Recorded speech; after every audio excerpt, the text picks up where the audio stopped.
Mm-hmm. Welcome back. It's story time.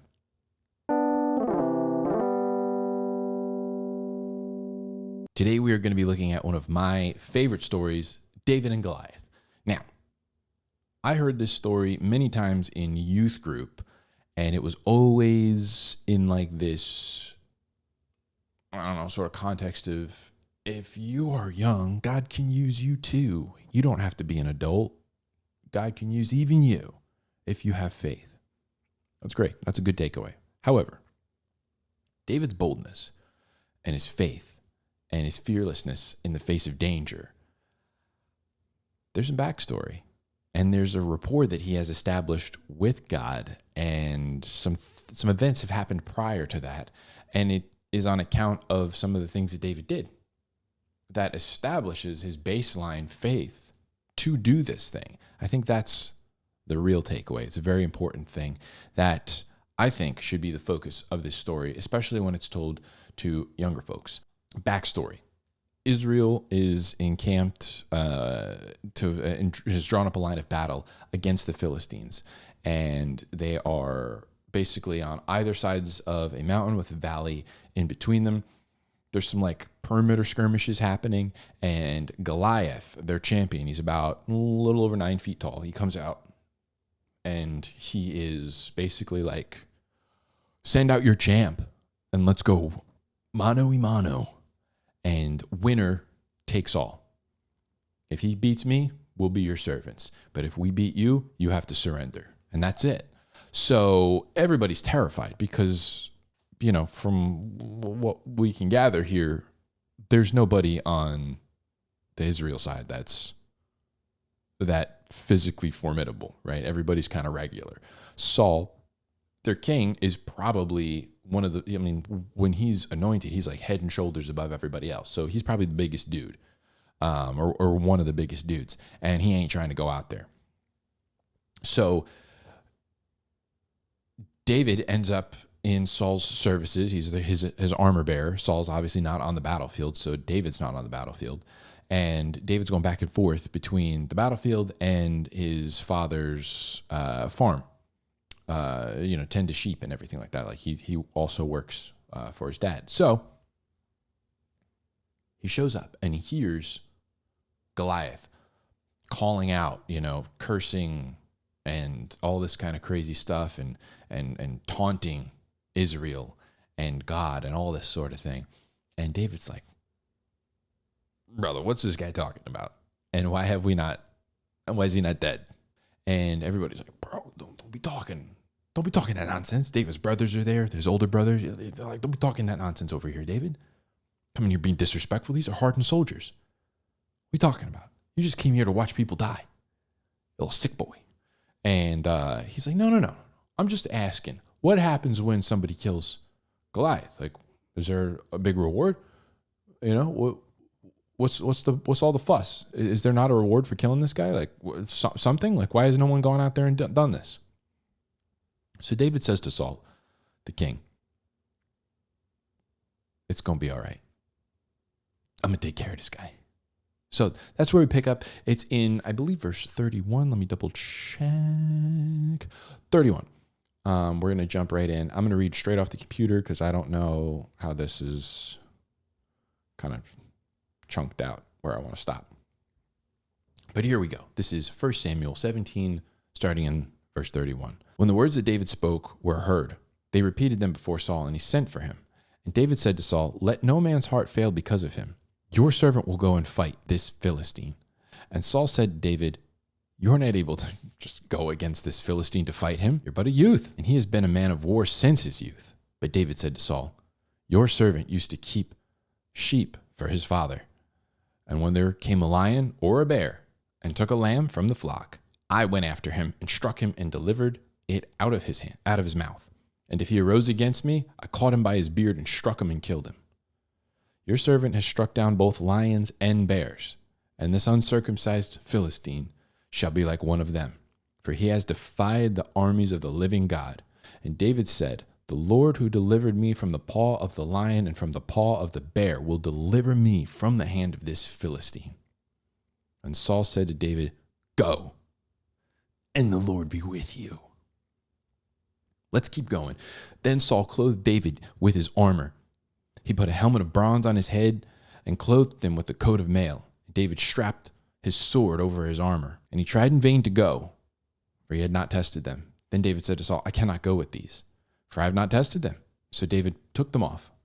And he took his staff in his hand and chose 5 smooth stones from the brook and put them in his shepherd's pouch. His sling was in his hand, and he approached the Philistine. Now here's where things get really interesting, right? We already have a little bit that we have to go back and really dissect because we just saw the bedrock. Now we're going to see the second stage. But let's talk about this bedrock for a second, actually. Let's pause here. And let's get some of this bedrock laid out. This is where things go missed a lot. This story is near and dear to my heart because this story is kind of how my wife took interest in me before she was interested in me. But that's for another story. I'll talk about that in the Hanging Out with Uncle Charlie podcast. But right now it's story time. So hear what David says. I was tending my father's sheep, and this thing happened with a bear, and this thing happened with a lion. I overpowered them. God protected me, and I got this thing done, and I protected those sheep. David was obeying and doing the work of his father when God showed him, I'm on your side. That's very important, especially when we're talking to youth and kind of getting them in the headspace of God can work through you. You don't have to be an adult. You don't have to be some kind of old, veteran of the faith and all that. You don't have to be you can be a child. You can be a teenager. You can be, anything. Age is irrelevant. God can use you. However, this was not in a vacuum. This wasn't just randomly after, a youth event that he attended or something like that. It was not that.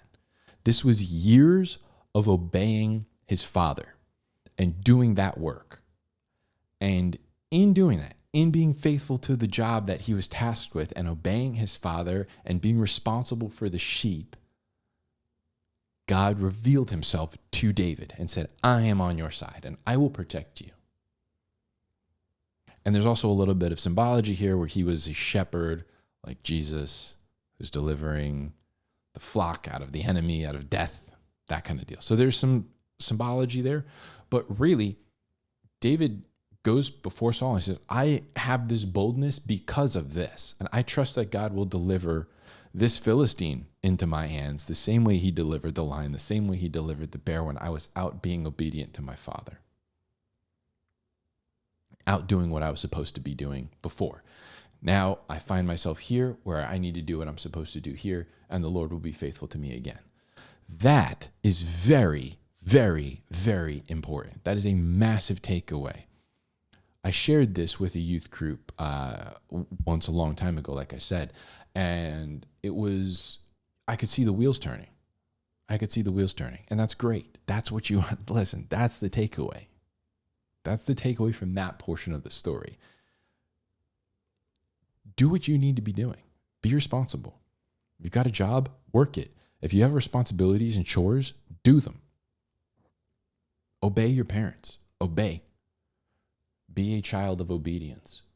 God will reveal himself and his faithfulness and his character, his sovereignty over you in doing those mundane things. He would just be out in a field, making sure the sheep ate, making sure, coyotes and bear and lions didn't eat them. And most days were absolutely probably mind-numbing. But he spent that time practicing his sling, and he spent that time being faithful, doing what he was supposed to do. And it was in that when something did arise, and he was doing what he was supposed to do, and he was bold, and God showed his hand.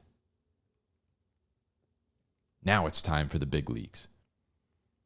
And David has this foundation already laid because of all that has been revealed before, all his interactions with God beforehand.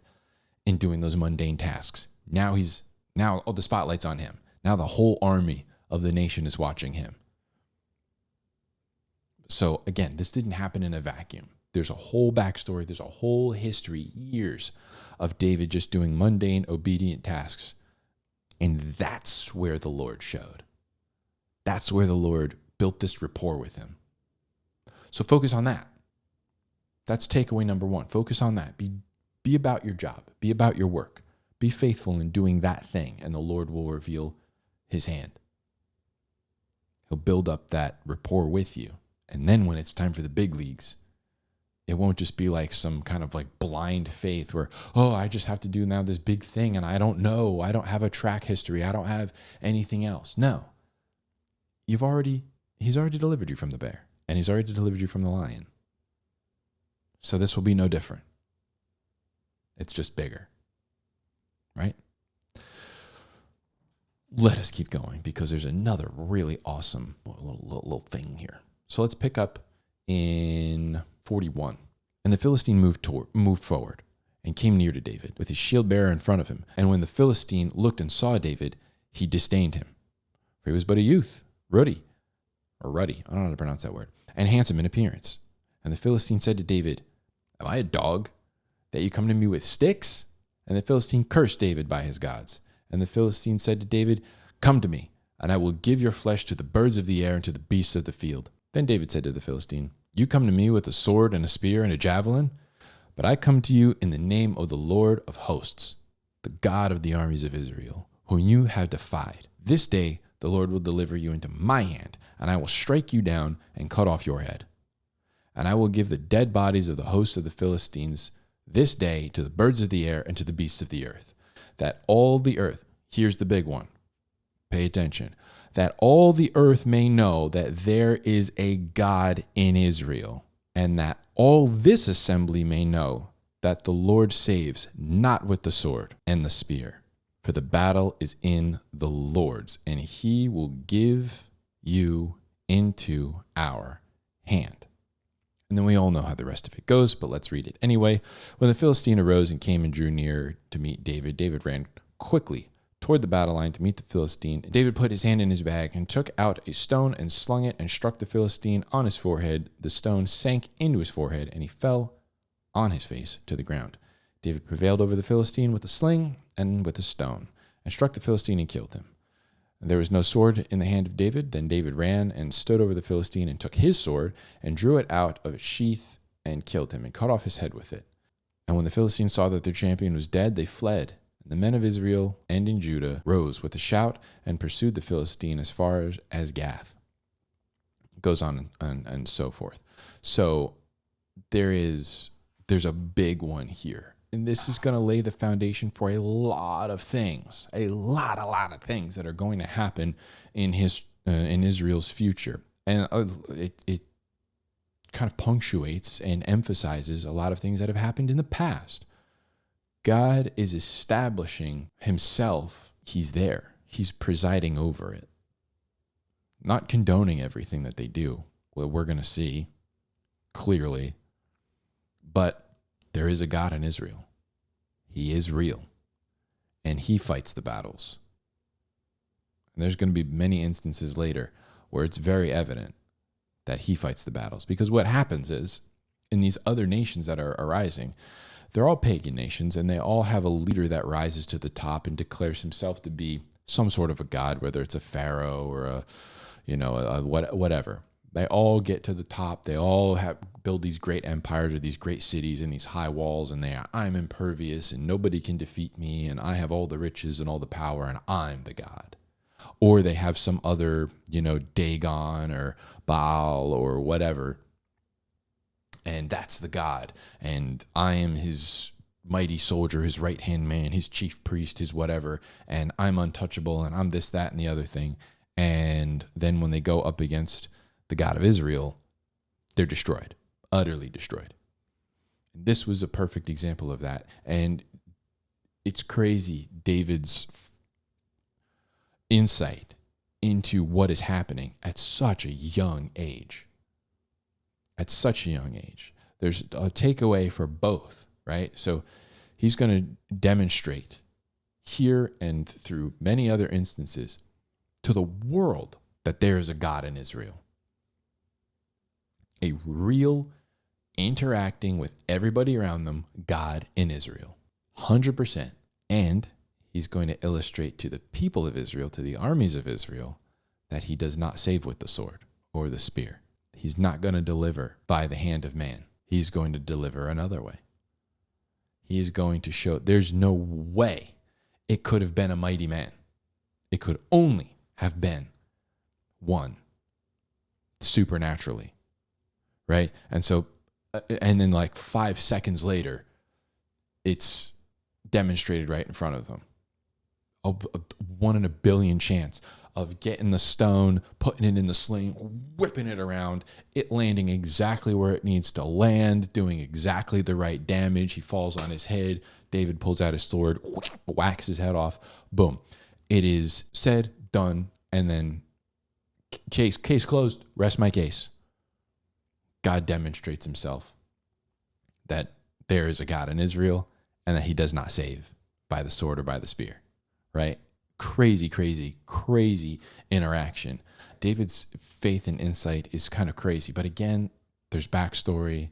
There's a history there that you can also have. You will also have in just the obedience, in the mundane sort of tasks or whatever, labor, chores that you find yourself in even from your youth.